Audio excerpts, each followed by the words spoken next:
Boa madrugada! Que Deus abençoe vocês. Muito bom ter vocês aqui conosco. Muito bom. Comigo, né? Com Deus, com Jesus Cristo, com o Espírito Santo. Claro que na ordem diferente, ó. Deus Pai, Deus Filho, Deus Espírito Santo e eu. Brincadeira. Mas é muito bom ter vocês aqui nessa madrugada. Que Deus possa estar abençoando, guardando, livrando de todo mal. E que a mão do Senhor, a mão poderosa, esteja sobre a vida de cada um de nós, para que possamos ser cobertos desse aroma maravilhoso que é a presença do nosso Pai Celestial. Delícia, né? E hoje nós vamos falar sobre Deus cura as nossas dificuldades. É verdade. Deus nos limpa e nos cura de toda a nossa dificuldade. E eu queria falar um pouquinho sobre duas pessoas.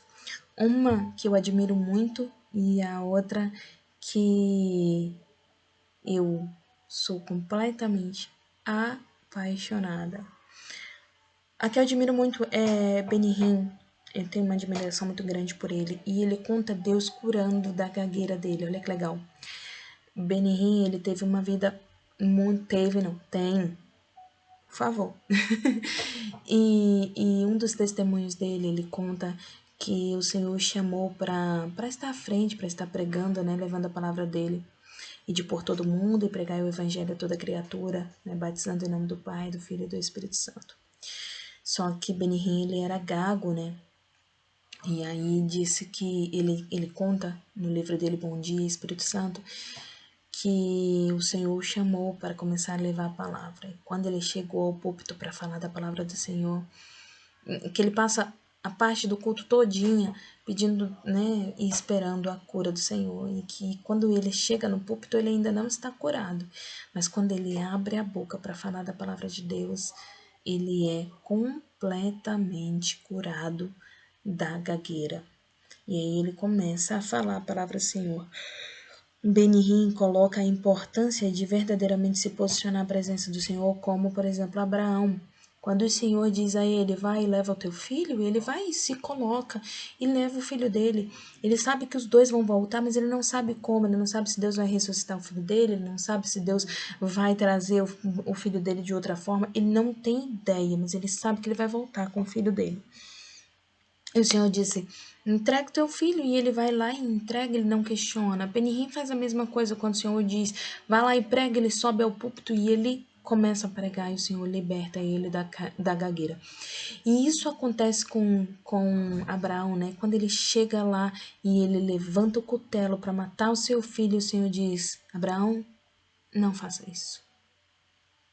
Não faça isso. Hoje eu sei que você me ama mais do que eu, seu filho. Então, eu não preciso do teu filho. Outro dia minha mãe tava falando, a gente tava conversando, e assim, às vezes a gente fica nesse sentimento de, será que eu amo a Deus sobre todas as coisas? Porque quando as coisas apertam, quando as coisas estão difíceis, às vezes eu tenho um sentimento tão triste dentro do meu coração, poxa, por que Deus deixou isso? Por que acontece dessa forma e tudo mais? E eu falei pra ela assim, mãe, deixa eu te perguntar uma coisa, quando eu faço as coisas erradas, assim, as coisas que você não gosta, mesmo que não sejam erradas e sejam certas, mas você não gosta das coisas que eu faço, você odeia as coisas que eu faço? Ah, eu não gosto, eu fico muito chateada com você, com isso, daquilo, aquilo outro. Sim, entendi. E você me odeia por isso? Não, minha filha, de jeito nenhum. Eu te amo muito. Isso é a mesma coisa com Deus. Deus não faz nada de errado com a gente. Tudo que ele faz é para o nosso bem. Tudo que ele faz é para o nosso melhor. Mas a gente não entende. E fica chateado com ele, magoado e tudo mais, às vezes com alguns posicionamentos. Mas isso te faz querer se afastar da presença de Deus? Não, de jeito nenhum. Então você o ama sobre todas as coisas. Porque amar a Deus sobre todas as coisas é amar apesar das dores que você passa. É amar apesar de você às vezes não concordar com o que ele está falando ou fazendo com você, mas você aceita, porque você o ama. Então você ama a Deus sobre todas as coisas. Quando Benny Hinn vai ao púlpito, ele podia muito bem chegar e falar assim, Senhor, o Senhor está de brincadeira comigo. Como é que eu vou lá, gago? Como é que eu vou começar a tremer, não vou conseguir nem falar? Geralmente a gagueira aumenta e tudo mais. Não, tá de brincadeira comigo. O senhor me cura aqui ou eu não vou subir. Mas ele obedeceu. Ele obedeceu e sobe aquele púlpito e ele é completamente curado da gagueira. O que acontece com Moisés? Moisés é uma pessoa que eu amo muito. E Moisés sofreu muito o caminho todo. Mas eu admiro muito Moisés, os posicionamentos dele com o Senhor. Moisés tinha tudo para ser uma pessoa que necessitava de uma cura emocional. Ele foi deixado num rio pela sua mãe para que ele pudesse crescer, para que ele pudesse ter vida. Sua mãe lutou por ele. Mas quantas pessoas são abandonadas e por conta da falta de suprir as necessidades, porque não consegue suprir e acaba sendo abandonado, deixado num lar adotivo ou qualquer coisa assim, e para que a pessoa possa viver, para que a pessoa possa ter uma vida boa. E aí a pessoa acaba sendo oprimida pelo fato de ter sido abandonado pelo pai, pela mãe e tudo mais, mas não se permite ser abençoado pela família que ele escolheu, que ele não lhe gerou, mas optou por você. E Moisés podia ter esse sentimento dentro do coração dele. Ah, você podia lutar mais, você podia fugir, você podia fazer milhões de coisas, mas você optou em me dar. Porque a gente não é muito racional quando a gente é emocional.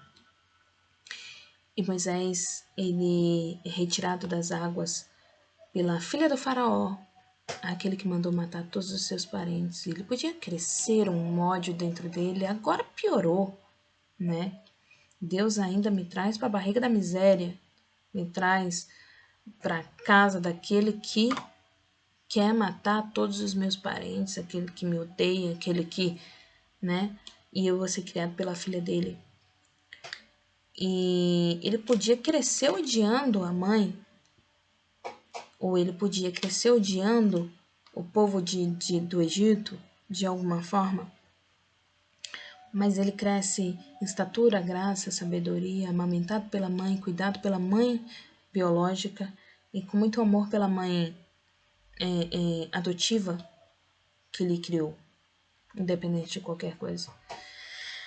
E Moisés, ele entra num conflito muito interno ali quando ele chega numa situação onde ele vê um egípcio maltratando um hebreu e é família, e é família, e é família, todo mundo é família. E ele resolve, ele mata o egípcio para salvar o hebreu. E ao invés dele ser acolhido pela sua família, acolhido por aqueles que são hebreus também, ele é acusado por eles. E ele se vê numa situação muito difícil e ele foge. E quando Deus chama Moisés ali na sarça ardente, ele podia dizer para Deus assim, olha, o senhor está de brincadeira comigo, porque veja bem, eu fui criado por aquele povo egípcio, eu fui atormentada a minha vida inteira por essa questão de duas mães, e agora que eu tô bem, que eu tô com minha família, que eu tô com meu lar, o Senhor quer que eu volte para lá, para aquele lugar, para salvar aquele povo que me condenou porque eu tentei salvá-los uma vez? Vou não, arrumar outro. Mas Moisés não, Moisés se posiciona ali e ele diz, não, vou voltar, né? Só que ele fala, Senhor, mas eu sou gago, eu sou duro no falar. É onde me lembra de Benihim. Ou Benihim me lembra de Moisés. Sou duro no falar, eu sou gago. As pessoas não vão me entender, não vão nem... Se eu veja bem, o Senhor é tão bom comigo que depois de todos os meus conflitos internos eu ainda nasço com defeito. Né? Ele podia pensar assim.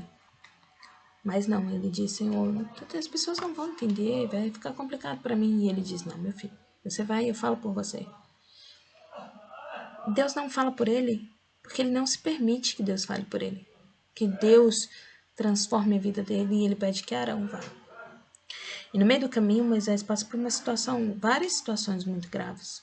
Uma, quando o povo começa a adorar o bezerro, que Arão não mostra sua autoridade. A segunda, quando junta Miriam e Arão para falar de Moisés.